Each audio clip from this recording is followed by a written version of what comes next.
Look at that, welcome to Manassas. That's kind of cool. I don't think I've been through this little town. I've been around Manassas, but never really visited. Oh, Vera's Kitchen. That's a very nice name. That's like the names of my cousins. Vera. This is kind of neat, going through Manassas on 3 scooters. Man, on a 50 would take forever. Look at this, all these people hanging out outside. Oh, that smells good. Whatever. Post office. Oh wow, look at this. I've never been through this little town.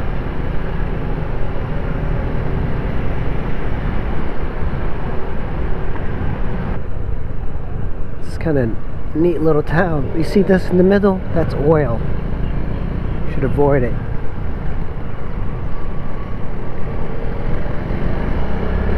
Look at this copper. He's not even like trying to blend in. He's just like hanging out. 2 vespas, 1 hog, and I'm not even sure what the SH is. It's kind of like a... This seat is unbelievably comfortable. It's actually more comfortable than my Kimco 500. You know, Virginia just feels like an alien planet. Man, look at that. There's like these little corners all of a sudden. And this is a fancy neighborhood. We pass some badass houses here. Mansions. See, that's when you know that this area is expensive, because they have old houses where people really probably don't have as much money, but then there's like the $1 million houses. Not even 1 million. You know, they're like 5, 6, 7 million. When you have a Hayabusa, how are you going to use all that horsepower? You would have to be like a god in order to use that horsepower. I have yet to meet anybody that has a Hayabusa that uses it to its fullness. You know, most of the guys that ride Hayabusas, they really should be riding Ninja 250s. Oh, this is nice corners. I love that they wrote down on the street to slow down. There's some gravel, but I mean, nice. These are pretty nice turns here.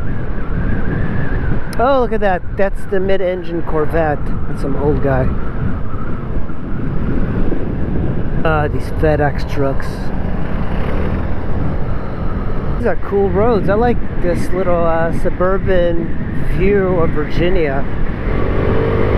Like, I don't come here enough, because it's such a difficult like diagonal line that I have to do to get to this part. Look at that, this guy's got a Tesla, and he even has like a little crappy home. Crappy, but like worth millions. That's the thing about this area, man. And the interesting thing too about Virginia, Northern Virginia, is like it's hilly. So when you have hilly terrains, it's a little bit more fun to ride. Where the hell are we? It's funny, Joe just mentioned that this area, well, that's a Honda Deauville or NT whatever, gee, is one of the most expensive counties in the entire area. It's kind of funny, it doesn't look it, but it does. I mean, look at that, they even have murals. Of course they're going to have an expensive area. I have no idea where he's going. I mean, he knows the area. So basically this is the Potomac version of Virginia. Potomac is like one of those hidden, well, not hidden, but they're super expensive areas. There we go. They're one of those super expensive areas that only the rich live. But look at this, look at these houses. Look at that freaking house. I love the color. You know, I like that people are building these houses. But look, these are like old homes. And that's how you know it's expensive, because people that don't have that much money, they have the old homes. But what happens is that when the old homes like these are for sale, what the people do is they just tear them down and they build like brand new houses like this. And these are not McMansions. Look at this. That's a Porsche Taycan? No, it's the Carrera. Just hanging out outside. Look how expensive looking this is. Like, this is an incredibly expensive area, man. But these old homes, people would buy them for like $1 million, tear them down and build the new houses. That's what happened to all of these new homes.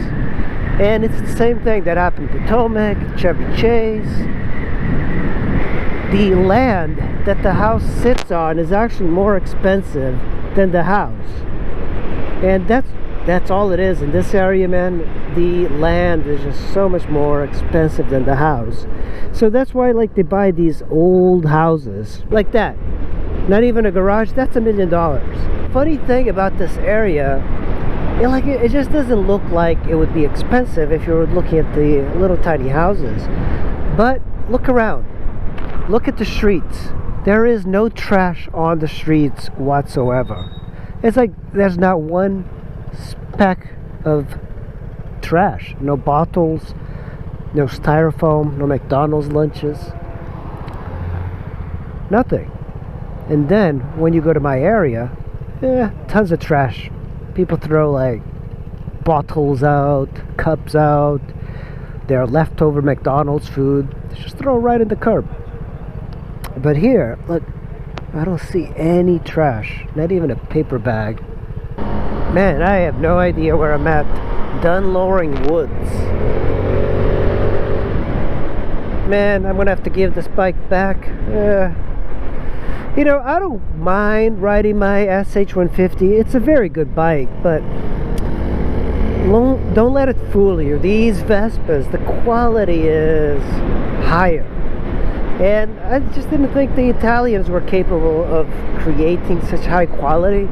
Like, the only questionable thing for me on these Vespas is the prices that you pay for parts, which are probably higher, and reliability, which I don't know anything about. But considering that these Vespas, they're still around, like the old Vespas are still around, I would assume that they are reliable, but it's kind of hard to tell. You know, for me, the Japanese, they build things in such a way that makes it, they always seem to work. You know, when you jump from one bike to the other, then the differences are really apparent. And it's true, this bike rattles a lot, but I think it's my GPS, my windscreen, all of this stuff that is rattling. Normally it would not be rattling as much. Let me see if I can make a left here. Well, Squids, thanks for coming along with me on this scooter ride. It's not every day I do a scooter ride, but it was pretty fun. And it was very fun seeing Virginia, the suburbs and the fancy spots of Virginia. I'm Ron Burgundy. You stay classy, San Diego.